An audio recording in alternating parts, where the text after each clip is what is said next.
elephant in the room obviously is China, which we've only really alluded to a little bit. How closely do you see Australia being aligned to them both politically, economically? How much does that impact our local property market being aligned with China? That question could go so many ways, and I mean it in the sense of that what I might get out there, you said the elephant in the room, straight away is I think we need to get away from this xenophobic conversation about should we be selling property to people that want it, who happen to be Chinese. I say absolutely. And to throw the political debate open a little bit, look around the world and what's going on at the moment, I could think of much worse neighbours I'd want to occupy Australia. And I say occupy in the absolute sense. They want to live here. Let's look at just some raw, fundamental truisms. They've got a full country. They're pretty close to us. A lot of people. We've got a pretty empty country. And we need that migration to stimulate our economy. Always have. We've thrived on the back of it. Let's look at the generations before, starting with snowy river schemes and the people that, the Italians, the Greek, that populated our country and made something of our country. I just don't think we should be scared of that at all. As an extension of that, there's a lot of fear out there right now. And I think it's misinterpreted fear and foolish fear that people expect that China just stops. Let's look at the annual GDP per person in China, and I might be wrong on the year by 1 or 2 years, but I think it was 1995 or 1996. The average Chinese person was contributing to their economy about $500 or $600 per annum. You go to 2010s, Adam, they're $5,000, $6,000. That's a tenfold increase on their GDP per citizen. That's a prime mover. And in that, they've really only moved about 400 million people in that exercise, in that time period. 400 million people out of their billion removed out of poverty. And they've still got another 300 million people to go. So people that make assumptions and say, well, okay, look, let's look at 1996 when their population was this big and we were getting 10, 12% growth. But let's not forget, over the last few years, that base is bigger. So if that base is now only growing by 7%, I care not. That's still a bigger base. There's plenty of commodities and trade that we'll be doing in China for a long time to come. So, I'm not denying that there's some opaqueness about the way they deliver their figures, and actually China should be delivering news this week about their GDP numbers. I'm not saying that it's going to be on the money and exactly, because it always happens to be exactly what they predicted. So I wouldn't mind doubting it'll be exactly 7%, give or take numbers. It's not exactly the point. The trend being your friend, I think. There is a lot of pressure on their communist government. I use the word communism in inverted commas because they have so many capitalist tendencies now. There's so much pressure on that government to be that prime mover of growth, not internationally, even though that's an extended effect, but domestically. I'm a big China bull into the future, and I'm not just talking medium and long term, I'm talking short term. I think we're going to have some short-term ructions and frictions as they get through these dilemmas, but I think China's got a long way to go. So is there something then that as Australians we could learn from the Chinese? I mean, tenfold increase on their, take-home package, that's nothing to be sneezed at. Oh, look, there is at one level, but I don't think it should go automatically as a criticism, because that's more of a case of, law of diminishing returns. When you've got that little and you're a subsistence farmer, you've got a long way to go to the top. When we have criticisms now about welfare, which is probably the part of your question you refer to. Should we look at ourselves a little bit more and be a little bit more critical about what more should we be doing, and should we be whinging as much as we are about what we've already got? But to change it up a little and give you an example, I know a gentleman. So I had a discussion probably about 4 or 6 months ago with a gentleman who has an ambassadorial role to China, and one of the most interesting things he said to me, and this changed. It didn't change per se. Sorry, it certainly shifted and absolutely solidified my thoughts on China, and it was this. And he went for a visit to China in 1993.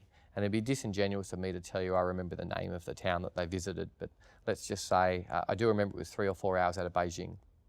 And it was on the back of a coal mine. So a coal mine's 3-4 hours out of Beijing.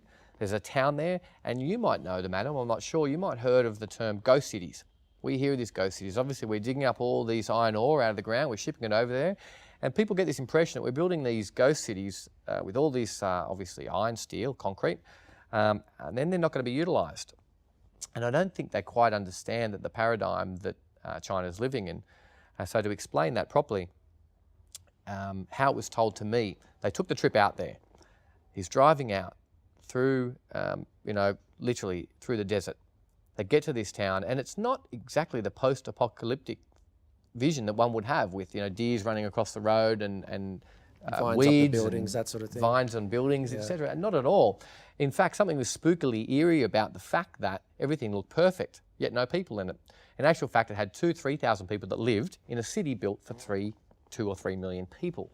All they were doing is changing light bulbs, turning the taps on, turning the taps off, making sure the widgets were turned over. So when they got the tap on the shoulder in their subsisting farming lifestyle that they'd had for, generations, they had this city populated. Not in a capitalist sense, and we say, okay, we've got an empty town over here, and we wait till the market fills that place up. They're talking literally on the drop of a hat.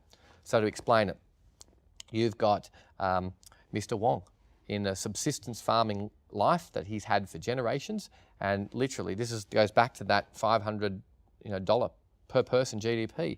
He's farmed all his life. He has enough to feed himself, and he has enough maybe for $1 at the end of the month left over, and that adds up to his domestic product every year. Not too much to write home about. But when that mine opens, and that's not up to me, that's up to the decision makers, when that mine opens, they go and tap, and they literally, and I use this as a metaphor now, because they've got all these ghost cities all over, and they've been through this process now for, based on their 5-year plans that they work on, and they tap them on the shoulder, and all of a sudden, Mr. Wang finds himself in this new city. And this new city, as much as he kicks and screams and, but look, without the conversation needed necessarily what would have happened 20 years ago if he said no to that, you might take a nice visit out to Siberia. He says yes. He goes to that place, kicks and screams. He loses some of his friends and family he's had for a while. But after a month of working there in his new job, let's say he's a clerk, he's got $400 a month paycheck. Now that's new. And then he likes to reward his only son with a steak. His wife, and they have a steak and they have a night out, and they go, I like that steak. That's nice. And they do it again. And all of a sudden, you find now, and that's one thing, one of the next, I suppose, investment themes, certainly one of mine, it's a long-term one, it's certainly not a trading bet, is that obviously we've got to feed these people. And you'll find that the average Chinese person, for that matter, anyone in, who's in that phase at the moment of obviously growing out of poverty, protein is forming a much larger portion of their diet, and it's increasing, and it will increase. So to take that example and getting down to I use it as a metaphor and example, but it's absolutely true, with the only difference being these names that I speak of. And to get these wages now, $400 a month, $500 a month, and $600 a month, up to $6,000 a year, these are meaningful changes. And I'll just stop it right there and use that example, which is absolutely true from people that have seen it. And I'd say, Adam, there's still another 300 million people to go. So Chinese buyers, obviously that's a well-reported facet of our market. Do you think that's blown out of proportion? Is it real, something to be feared? What are your thoughts on the Chinese buyer? Yeah, look, it's a good question. And look, there's people out there going to say I'm wrong because people make a living out of it, and I don't deny that. There are agents out there that make a living out of servicing the Chinese buyer. I get it. And I think I read an article last week that one local agent servicing eastern suburbs, North Shore, recent months sold $100 million worth of property. And I'm not denying they're not great numbers. I'm not denying that. But $100 million in the scheme of what we turn over every week in property doesn't touch the side. So let me be specific about that. I think it's a furphy, and I think we should stop thinking about it and remember that for those people investing, let's talk about investing, of course, and even owner occupying, though, you've only got to buy one house. One house, that's all we need. So, one investment property. My point being is, for the person worried about buying a house at Chatswood and thinking they're going out every weekend and getting outbid by $1,000, what they've got to be more concerned about is thinking about the time they're investing in. So let's look at average prices right now, which is hinting on, well over $850,000 average dwelling price, okay? Not to confuse any other figures, dwelling price, units, houses together, average them out, $850,000. Now, what I was talking about before was affordability. If the purchaser of property can only afford $780,000 because rates are going up, the Chinese buyer might still win that competition at them. They might still win at the auction and pay $781, but they're not about to pay $860. That's not how the market works. Okay, consider everything. Again, it's a broad metaphor, but it's still naturally true with taking distortions out of it, that everything is an auction in some way, shape or form. If the average price goes down to $780,000, the Chinese will probably still naturally win the competition and beat you by $1,000, that being a point, but they're not necessarily going to just keep tracking up and keep charging more and more. That's not exactly how the market works. So until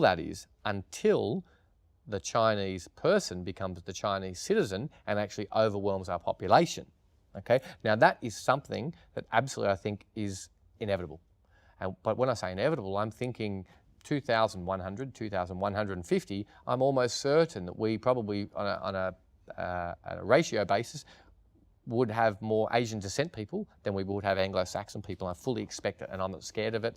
And if I'm wrong, I don't care either way, okay? Because there's rather obviously, let the market sort those things out. All I mean to say is until that's the case, I think there will be competition. But right now, let's look at the facts. The top of a pyramid, the Chinese buyer is at the top of the pyramid. They are wealthy. But until that top of the pyramid forms more of that base, nothing changes. And let's not forget as well, we're going to deal with meaningful timeframes. I can't deal with 2,156 now because that doesn't make money for me or my clients. I've got to deal with immediate short term, 1 to 3 years, 3 to 5 years medium term, and then your long term, 7, 10 years plus.